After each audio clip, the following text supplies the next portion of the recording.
that is the crux behind Peach's counterplay, is being able to limit her movement, especially against a player like Player 4, where he's very movement-oriented. Out of the successful Peaches that we've seen rise up from the East Coast, Player 4 is much more heavily along the lines of how are you going to play out in neutral? How are you going to respond to my movement? He's not super flashy with his combos, and his punish game can be rough sometimes, but he will dance around his opponents at any skill level. I think the interesting thing to think about here is that Peach can't shield in the air, and that's going to be huge for AerialAce, trying to be able to land those fairs that can just get things started, carry Peach off to the sides. Like there, see, Player 4 was floating, couldn't shield, we got it going again. You're going to see Player 4 doing a lot of short floats, drop them down, shield, doing a lot of that movement to mix up whether or not he's in the air or he's in the ground, trying to not really confuse AerialAce on what he's doing, but force AerialAce to play on reaction instead of just knowing Peach being in the air is going to be an issue for Peach herself. One thing I'd like to note is that usually AerialAce is a pretty passive player who tries to go for a punish there, but Peach's umbrella protecting her. Yeah, it's deceptively large. Oh, yeah. It can kill, too. That's the thing. If you're, like, high up there, you can't just land on Peach. That was a dangerous situation. The tennis racket. All right. So the tennis racket, whack. Barely that makes DI, whack. The fact that he made it back, whack. I'm not about this, man. These sorties got me shook all the time. And there's the back air going to take the first stock. Like you were saying, Player 4 making good use of his movement, sneaks in the final hit he has to. And very wise on Player 4, expecting the Dolphin Slash, going to be able to get a small punish out of it. However, given the percentages at hand, punish game is going to be a bit difficult for Peach to execute just because there's not too much she can get off with the increased knockback, and you don't want to overextend on Marth. This is a character that can just flush this character super quick. Oh. Ooh, that... I don't know what that was supposed to be, because there was definitely a footstool there. I don't know if Player 4 had a follow-up he was planning, but he kind of just whiffed a grab there, and you can't grab somebody when they're landing out of a footstool. Yeah, no, that was definitely an unintentional footstool. I think AerialAce just got caught in the mix of Player 4's movement. Good fade back. Looks like AerialAce is just waiting for Player 4 to mess something up. That is like his game plan right now. He's trying to catch him up on any sort of movement flub, but if there's one thing that Player 4 doesn't have to really worry about, it is his movement. It's incredibly well refined, and I feel like that comes through in his play a lot. However, it's only so long before you get grabbed and just thrown to the heavens. Yep, that Marth up throw is a very clutch option for him. Having a kill throw at any percent, you saw all the way up to 140. You know, you want to be taking stocks earlier than that, but like right there. But having that option does help Marth out. Not incredibly so in that game, though. Player 4 takes a pretty convincing game one. Smacks him with a forward air. I can't wait for Ultimate. Peach swings that crown for time to just stop every time. Oh, it's going to look brutal. And we're seeing the switch to Bayonetta. There it is. I don't know if I agree with this switch. I'm going to... Got caught with the rock, paper, scissors. Anyways, I'm going to have to agree with you. So not only because of what we had discussed earlier, where Peach is able to react in generally better to what Bayonetta offers, but Player 4 has a good amount of matchup experience in this. There's a good amount of Bayonetta players on Long Island, and Player 4 plays with them often, whether it be in bracket or through long casual sessions. My guess is that AerialAce is just going to have a lot of faith in his punish game right now. Okay, smart shielding that. I was wondering what that was about to be, but there was another hitbox out of Peach's dash attack. So holding shield there made sure he kept the witch time going and was able to get some percents at least.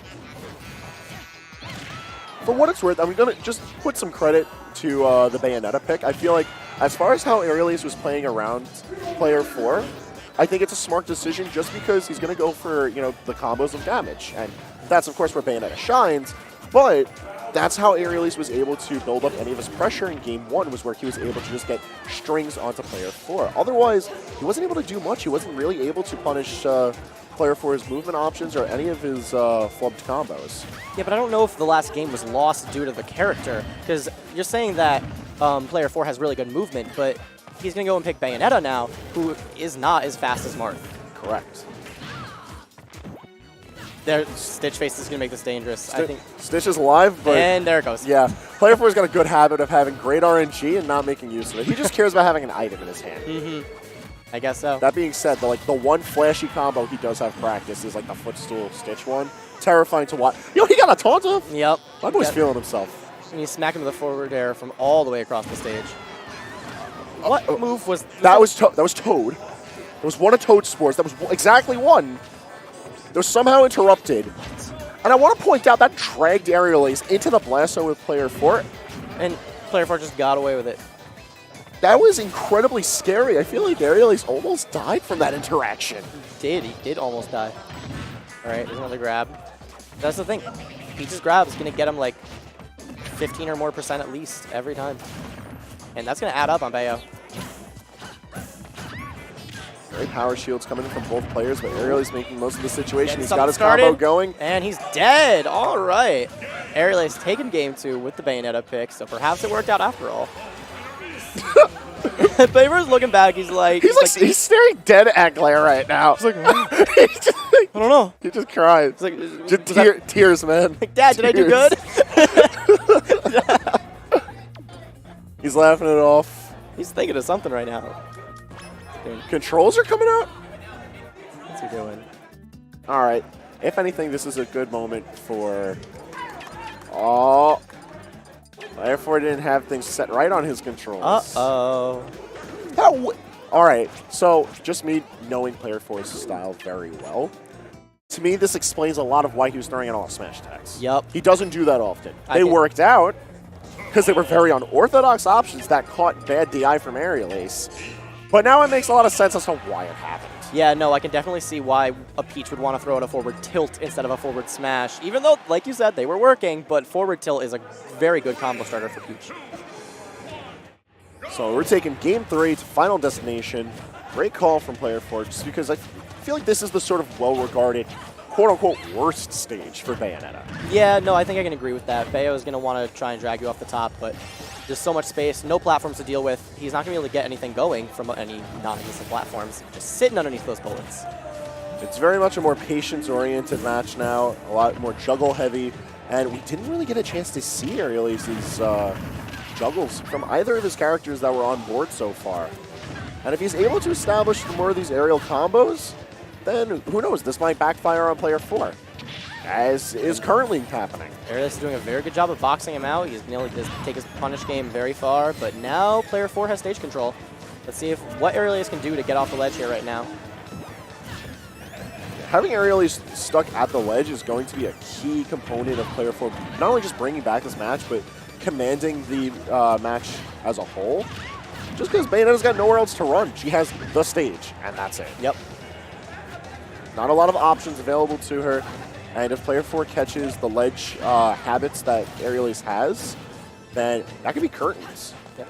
It looked like on that last interaction on the stage, AerialAce wanted to go for a back air and just kind of missed it or misread the timing on the get up. That within making him behind, but then a roll, unfortunately, is going to put him in the path of a dash attack. That was a sketchy heel slide. Yeah. Approaching with heel slide is not the way for Bayonetta. Not in 2018. Like, it just leaves you open too much. All right, forward throw might kill, yes. Yeah. Even with good DI, there's nothing you can really do about that. I'm not quite sure. It's a kill throw. It works. Yep. It's definitely deceiving as a kill throw. It's not nearly as effective as it looks. No, but she has it. Like I was saying with Marth, it's an option she has, and while Bayonetta does not struggle to kill by any means, that's just another option she has. Right.